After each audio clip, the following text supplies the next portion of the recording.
မင်္ဂလာပါရှင်ကျမရွှေကွက်ပါဒီကနေ့တော့ကျမကြက်စရောက်ဂျူးမြင့်မာလာလေးပြုလုပ်မှာဖြစ်ပါတယ်အရင်ဆုံးကြက်စရောက်တွေကိုတေချာတန့်စင်ပြီးတော့ရေနွေးဆူဆူထဲမှာရှာလကာကြီးခတ်ပြီးတော့9မိနစ်ခန့်ပြုတ်ပေးလိုက်ပါတယ်ကြက်စရောက်တွေကစီတွေနဲ့ဒါမကြံနေမဲ့ကတ်ကြံနေမဲ့အကျွင်းကြံနေပဲ့သွားစေဖို့ပေါ့နော်ပြီးရင်တော့ရေတွေသွန်ချမယ်ကြက်စရောက်တွေကိုတေချာလေးတန့်စင်သွားအောင်ဆေးပြီးတော့ရေစစ်ထားပါမယ်ရှင်ရေဆူဆူတည်ထားပါမယ်ရေထဲမှာတော့ကျမတို့ဒီကြက်ချောက်ကိုနူးတဲ့ထိပြန်ပြုတ်မှာပေါ့နော်ရေထဲမှာဂျင်း၄ပြားလောက်လှီးထည့်ထားတယ်စားနေငယ်နဲ့ငရုတ်ကောင်းစီအနေငယ်လေးထည့်ထားပါတယ်ကြက်ချောက်တွေထည့်ပါမယ်တအားကြီးဆူဆူပုတ်ပုတ်ကြီးမဟုတ်ဘဲနဲ့မီးအလဲလက်လောက်နဲ့ပေါ့နော်ကြက်ချောက်နူးလာတဲ့အထိအနည်းဆုံးမိနစ်40ကနေပြီးတော့မိနစ်45မိနစ်လောက်ပေါ့နော်ကျွန်မပြုတ်လိုက်တယ်ပြုတ်ပြီးတော့နူးလာတဲ့ကြက်ချောက်တွေကိုရေခဲရေထဲမှာထည့်ပြီးတော့စိမ်ထားပေးပါမယ်ရှင်ရေခဲရေထဲမှာထည့်ခြင်းအပြင်ကြက်ချောက်တွေက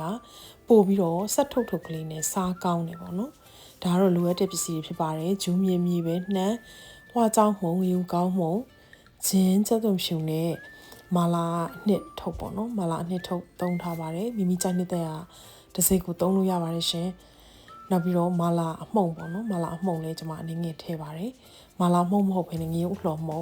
သုံးမယ်ဆိုလဲအဆင်ပြေပါတယ်နော်ဂျူးမြစ်ကိုကျွန်မ3စီးလောက်သုံးထားတယ်ဂျူးမြစ်တွေကိုသေချာရေဆေးတန့်စင်ပြီးတော့နေမှာလှမ်းထားပေးရပေါ့နော်6တွေ့သွားတဲ့အထိမဟုတ်ဘဲနဲ့အနည်းငယ်ဖက်တက်တဲ့အနေထားလေးကိုကျွန်မလှမ်းထားပေးပါတယ်မြေပဲတွေတော့မညက်တညက်ကလေးထောင်းထားပေးမယ်ပေါ့နော်ဒါဆိုရင်တော့အဆင်သင့်ဖြစ်ပြီပေါ့နော်ကြက်သွန်ဖြူနုံနုံဆင်ထားတဲ့ဂျင်းကိုလည်းပပအချောင်းကလေးလှီးထားပေးပါတယ်ရှင်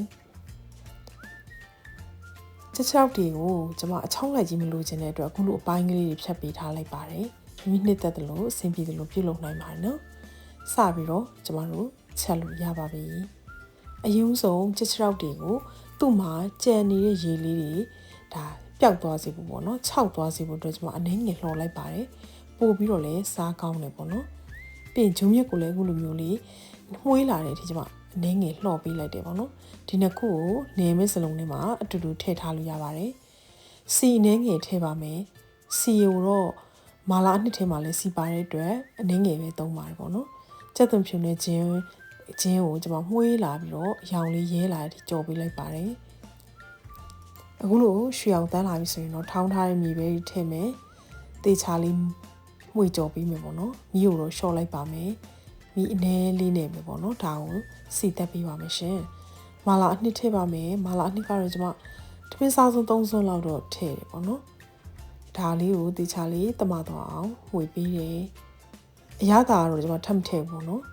ဝါကြောင်းနဲ့ရုပ်ကောင်းမှုထည့်လိုက်ပါတယ်ပြီးတော့မာလာမှုန်ထည့်တယ်ပေါ့နော်ထပ်ပြီးတော့ပဲငက်မြာရည်တို့စားတို့ကျွန်မထပ်မထည့်ပါဘူးကြက်ချောက်မာလာ6လေကောင်းလေဖြစ်တဲ့အတွက်ပဲငက်မြာရည်တို့ဘာလို့ထည့်တာကိုတော့ကျွန်မသိပ်ပြီးတော့မထည့်ဘူးပေါ့နော်အနှစ်ရပြီဆိုရင်တော့ဦးနာကြက်ချောက်တွေဂျူးမြစ်တွေကိုထည့်လိုက်ပါမယ်လက်ကိုလက်အိတ်ဆိုပြီးတော့ဒါကိုတမသွားတဲ့အထိကျွန်တော်တို့တေးချာလေးကြနနလေးမှွေပေးမယ်ပေါ့နော်နေပေးမယ်ကြက်ချောက်နဲ့ကြက်ချောက်သေးကိုအရသာလေးစိတ်ဝင်သွားဖို့ရယ်ဂျူးမြစ်ရဲ့မှွေးရတဲ့အချိုအရသာလေးထွက်လာဖို့နော်တေးချာလေးကျွန်တော်မှွေပေးလိုက်ပါတယ်ဒါဆိုရင်တော့အရသာလေးကိုမြည်ကြည့်မယ်ပေါ့နော်ကိုစိတ်ကြိုက်ပေါ့အငံဘယ်လိုနေလဲဆိုတာမြည်ကြည့်မယ်ရပြီဆိုရင်တော့ဒါကြက်ချောက်ဂျူးမြစ်မှာလားပြီးသွားပါပြီနှမ်းလော်လေးဖြူလိုက်မယ်ဒါ66ကလေးနဲ့ထားလေးခံနေပေါ့နော်ပို့ပြီးတော့လည်းထားခံစေပါတယ်စားကောင်းစင်ပြေကျန်းမာကြပါစေရှင်